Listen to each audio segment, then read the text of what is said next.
This little mini lecture is to go through X inactivation and genomic imprinting.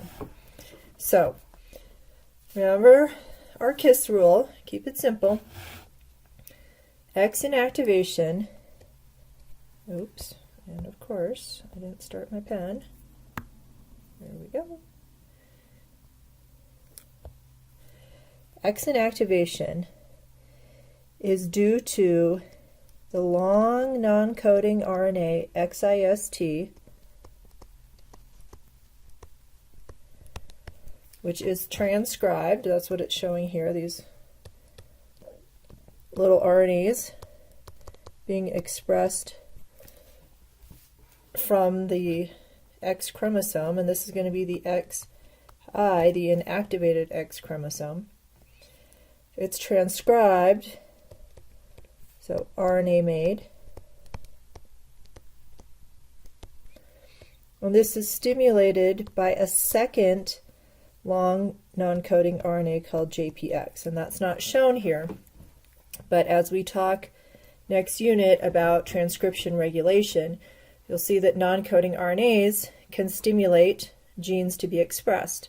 So JPX stimulates Xist to be expressed. As Xist is expressed, Xist, that RNA, coats the X chromosome. And it's working in Cis, which means it coats the chromosome that it's being expressed from. Same, Cis is same. So now you see all these red little squiggly Xist RNAs. They're coating it, and they're recruiting histone modification proteins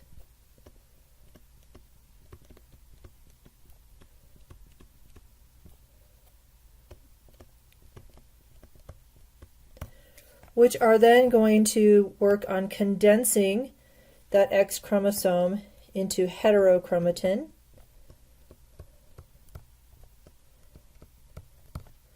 You eventually also get DNA methylation. So you're really turning off the genes, and that chromosome, inactivated chromosome, eventually becomes a bar body, right? That little tightly compacted chromosome that we can see in the nuclei if a cell has 2 or more X chromosomes. One thing I want you to see is that this is indicating a concept called spread, and spread here. So this is spreading the signal along the X chromosome, and the importance is to remember that this is maintained throughout meiosis. I'm sorry, mitosis. Okay, so once an X chromosome becomes inactive in the embryo, it stays inactive, that specific one. It gets replicated through DNA replication, which we're talking about next, but it stays inactive throughout the lifetime of all the cells that come from it. Okay. If you have 2 or more X chromosomes, the other one will be activated, and one of the ways that the X chromosome stays active is that there's another long non-coding RNA called Tsix, which is the opposite Xist of Xist. So another long coding RNA called Xite stimulates the expression of T6. T6 is made on the active X chromosome, and if any Xist is made, because these genes are opposite on the DNA strand, they are complementary. Okay? So they can base pair, and basically T6, shown in green, blocks the activity of Xist so that Xist cannot coat the active X chromosome. And even though T6 is much longer than Xist, because in brown is the Xist gene, In green, all the way from here to here, is the T6. So I really should actually draw, oops, well, if it was green. Let's see if I can get green.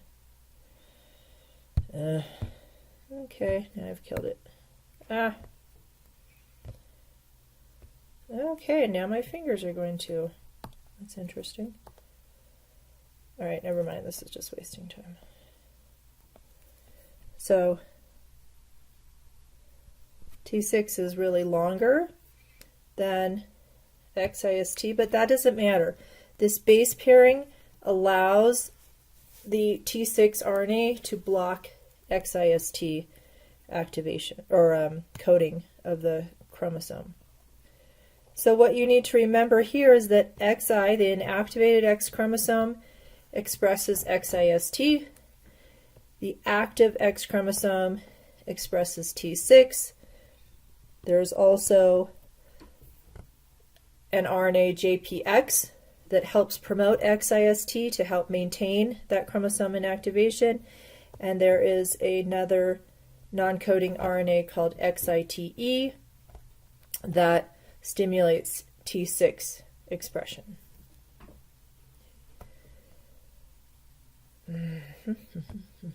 Okay, so what's going on here? All right. X inactivation in the development of an embryo. So the paternal X chromosome is inactivated in the sperm.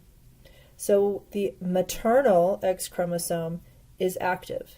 Now, this could have been her father or her mother's X chromosome. We don't know that. All I'm showing you is that there's one active X chromosome. There's an inactive one, darn it, that comes together in the zygote. The paternal X chromosome remains silent in the non-embryonic tissue.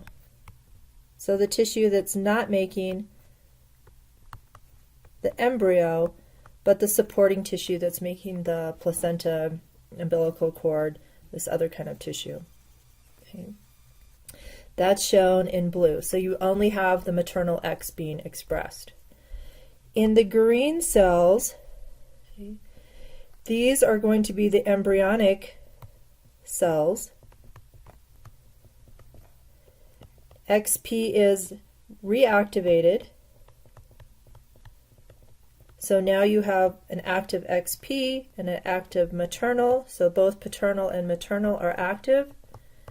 And then you get random X chromosome inactivation, where either the paternal or the maternal can be inactivated. Okay.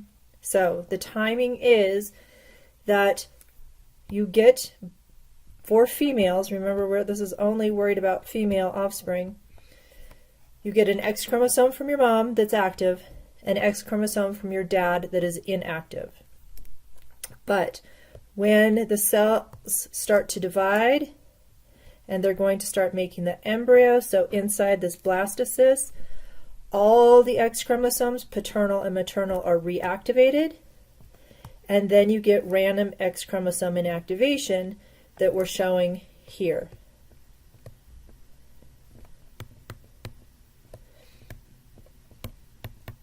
And each cell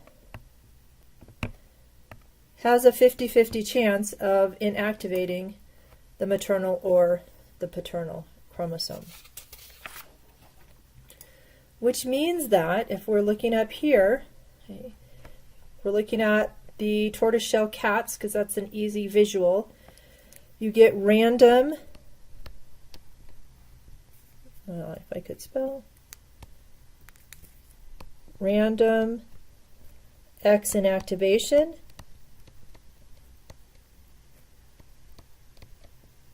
So this is showing the paternal is off, and in these cells the maternal, and that's maintained throughout the life cycle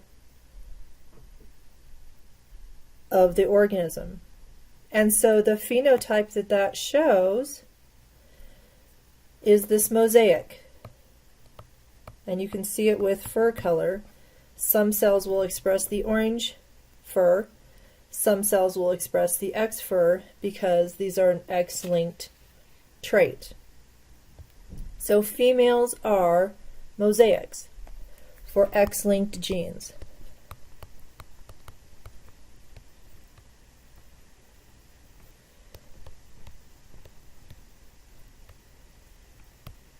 Right. So if you took cells from different parts of a female's body, some would have the maternal X chromosome expressed, some, I should write this the proper way, would have the paternal X chromosome expressed.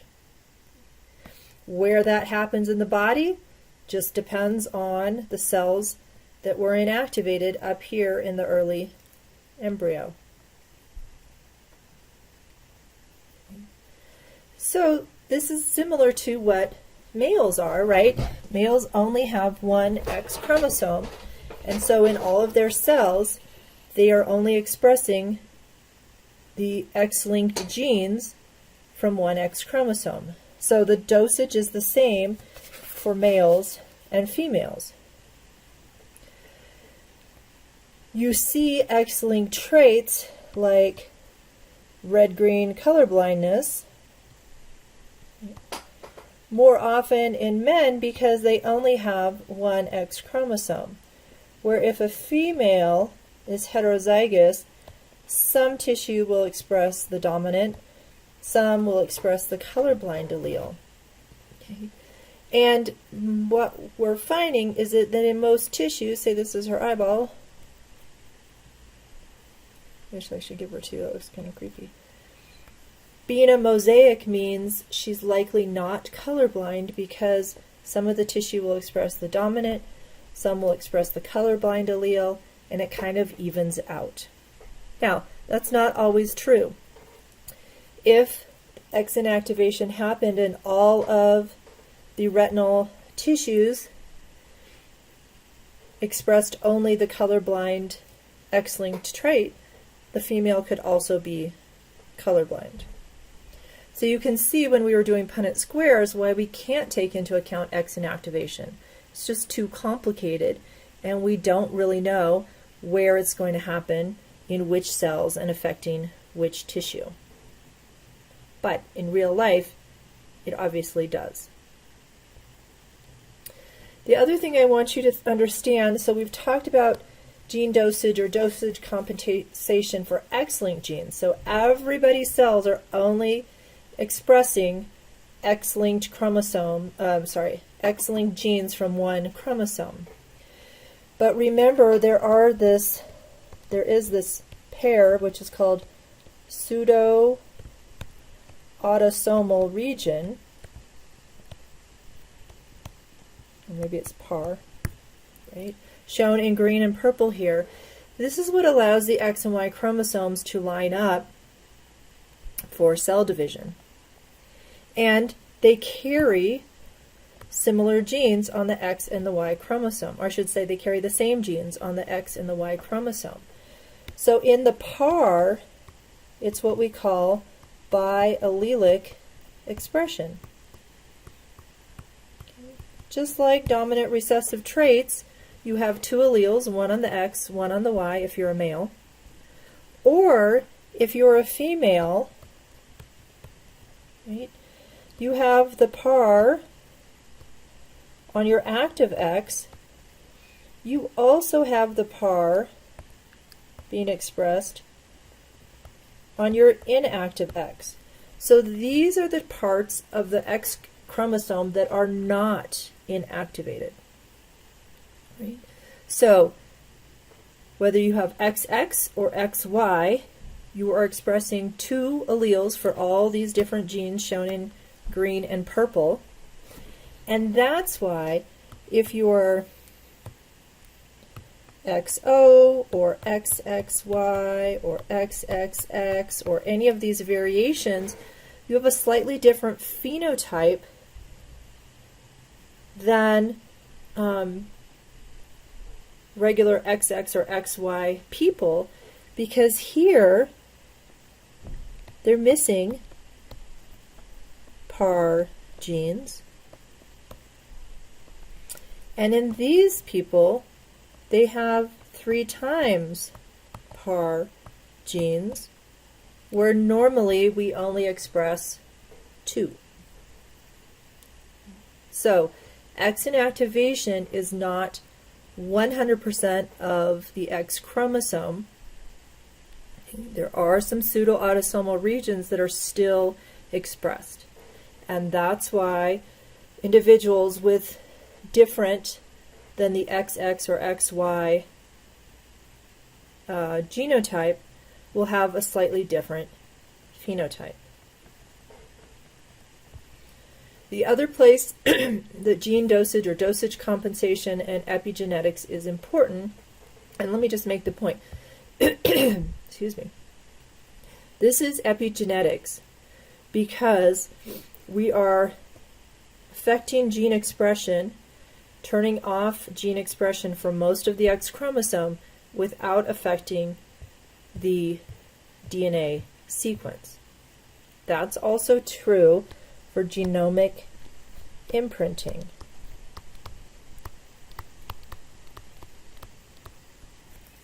Okay. Remember, genomic imprinting is mono allelic expression. So even though you inherit 2 alleles, because you inherit a chromosome from your mom and from your dad, some genes are silenced from the paternal chromosome and some genes are silenced on the maternal chromosome. So we're really only getting 1 allele expressed, and that gives the normal phenotype. So again, if you have variations on this, you have differences in gene dosage from what we normally expect, and you can have disease or syndromes. So for genomic imprinting, it means some genes are on from mom, some genes are on from dad. Okay. This is maintained again throughout your life.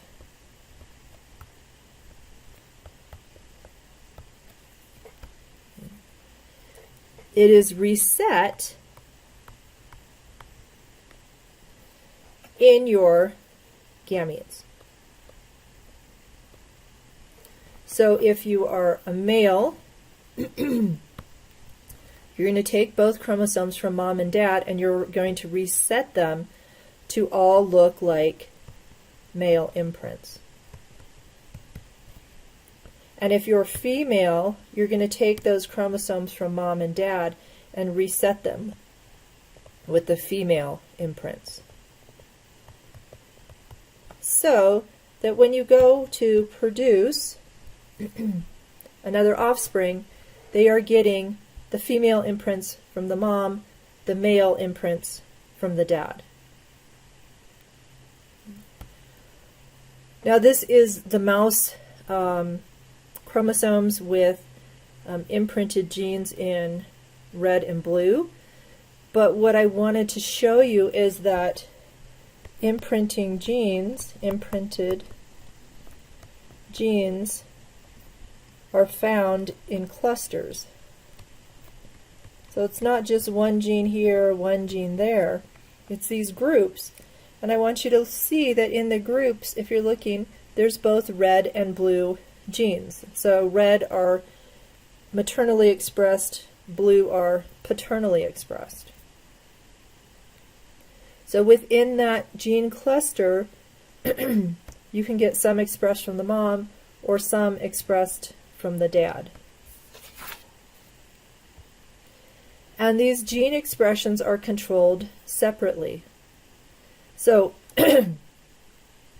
the example I showed you in class was IGF2 and H19. And there's this sequence called an enhancer, and we haven't talked about these, but we will. Enhancer promotes gene expression or transcription.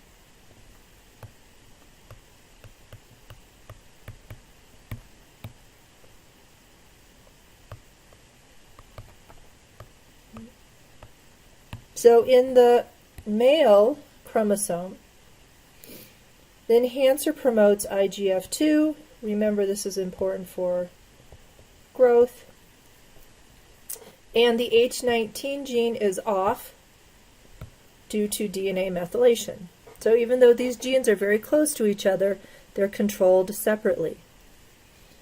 On the contrary, in the maternal allele, the H19 gene is on because the enhancer acts on its promoter, and because this protein here, this green, yellow protein, physically blocks the enhancer from turning on IGF-2. So you don't have to understand this mechanism right now, but what I want you to understand is that these imprinted genes are in clusters, yet each gene is controlled independently. And the important part is this is important for gene dosage.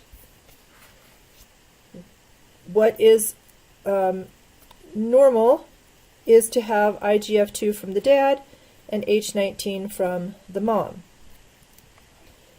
If something happens, and in this case they're saying if we lost imprinting, so say we lost DNA methylation,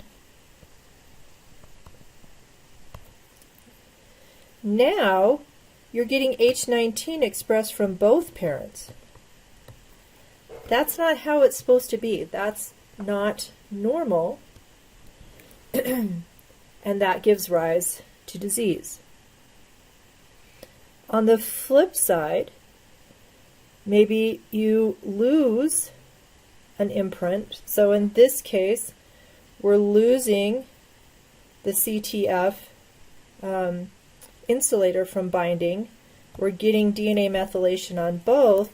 So from the mom and the dad, H19 is turned off, and IGF-2 is expressed from both. Again, these are different gene dosage than what we normally find, and this can cause disease. So genomic imprinting is very important for normal development.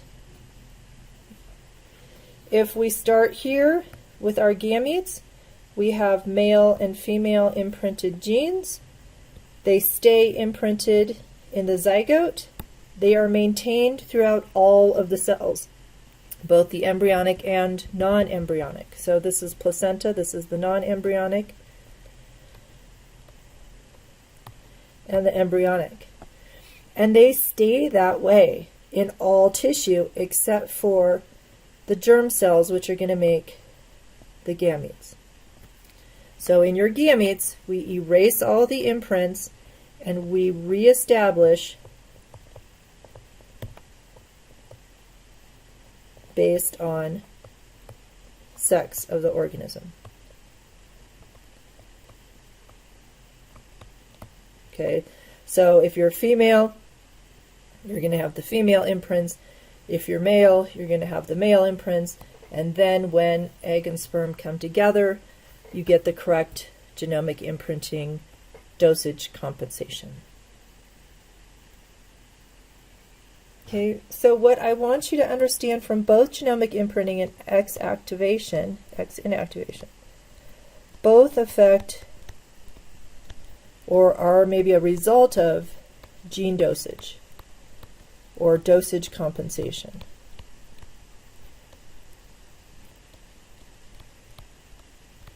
And really, what this is saying is both in genomic imprinting, you only have one allele expressed either from mom or dad, and in X activation, you only have one allele of X-linked genes expressed. But it's random which parent that expression is from. X inactivation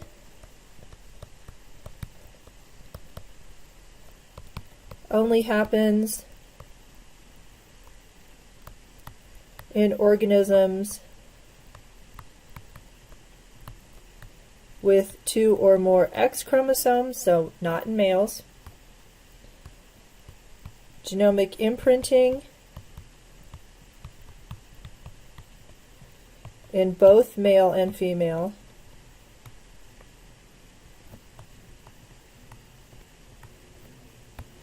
Okay.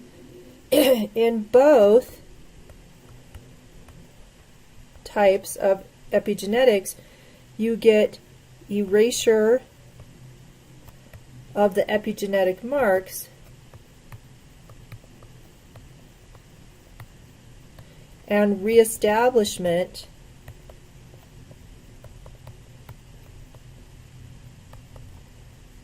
in the germ cells.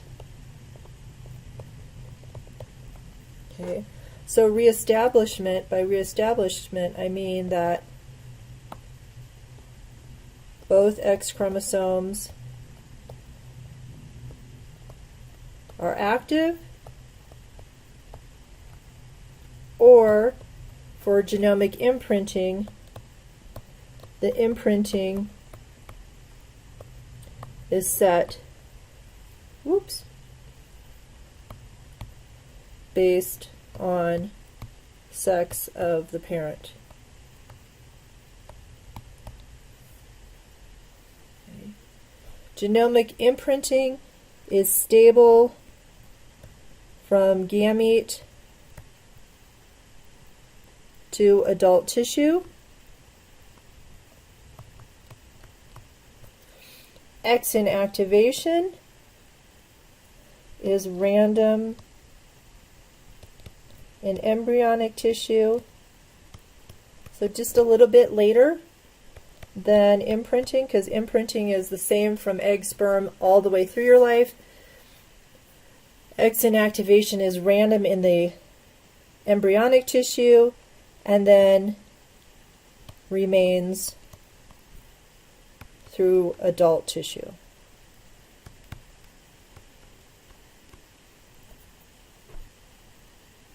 Okay, I hope that helps you see these two very important types of epigenetics. Thanks.